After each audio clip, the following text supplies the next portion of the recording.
kita bahas adalah makrosporogenesis. Makrosporogenesis merupakan proses pembentukan dan perkembangan makrospora.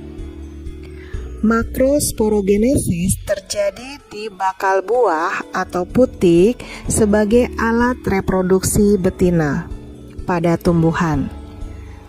Proses ini terdiri dari pembelahan meiosis 1 kali dan mitosis sebanyak 3 kali.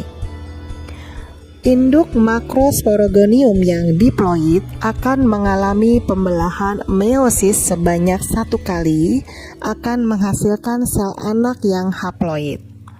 Kemudian, sel anak haploid ini akan mengalami mitosis sebanyak 3 kali tanpa proses sitokinesis sehingga akan menghasilkan 8N. Tahap-tahap makrosporogenesis. Kalian perhatikan gambar ya. Induk dari makrosporo adalah makrosporogonium yang diploid akan mengalami pembelahan meiosis menjadi megaspora atau makrospora yang haploid. Kemudian megaspora atau makrospora ini akan mengalami mitosis sebanyak 3 kali tanpa sitokinesis menjadi 8N. 8N akan terdiferensiasi menjadi 1 sel ovum yang haploid, 2 sel sinegrit haploid, 1 sel inti kandung lembaga sekunder yang diploid, dan 3 sel antipoda yang haploid. Selanjutnya kita akan membahas mikrosporogenesis. Mikrosporogenesis adalah pembentukan dan perkembangan mikrospora atau yang kita sebut dengan polen atau serbuk sari. Mikrosporogenesis terjadi di benang sari sebagai alat reproduksi jantan pada tumbuhan. Satu induk mikrospora atau mikrosporogonium yang diploid menghasilkan 4 sel mikrospora yang haploid. Kita pelajari tahap-tahap mikrosporogenesis. Coba kalian perhatikan gambar ya.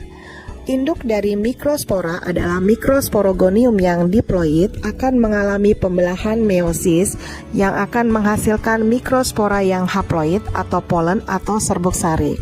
Kemudian akan terdiferensiasi menjadi 3 inti, yaitu inti vegetatif sebagai petunjuk jalan, inti generatif 1 yang bertugas membuai sel telur, dan inti generatif 2 yang bertugas membuai inti kandung lembaga sekunder.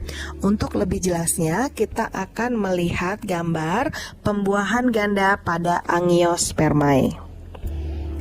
Nah, coba kalian perhatikan gambar ya. Gambar yang pertama itu adalah gambar bakal buah yang terdiri dari sel ovum yang berada di mikrofil, kemudian diapit oleh 2 sel sinergis, kemudian yang di tengah adalah inti kandung lembaga sekunder yang diploid, dan yang di bagian kalaza adalah sel antipoda yang haploid. Nah, untuk serbuk sarinya nomor 2 itu adalah inti vegetatif yang haploid, kemudian nomor 3 adalah inti generatif 1 yang haploid, dan yang keempat adalah inti generatif 2 yang haploid. Pembuahan ganda karena 2 kali terjadi pembuahan, yaitu pembuahan yang pertama, sel ovum haploid akan bertemu dengan inti generatif 1 haploid menjadi zigot yang diploid. Pembuahan yang kedua, inti generatif 2 yang haploid akan bertemu dengan inti kandung lembaga sekunder yang diploid akan menjadi endosperm yang triploid sebagai cadangan makanan.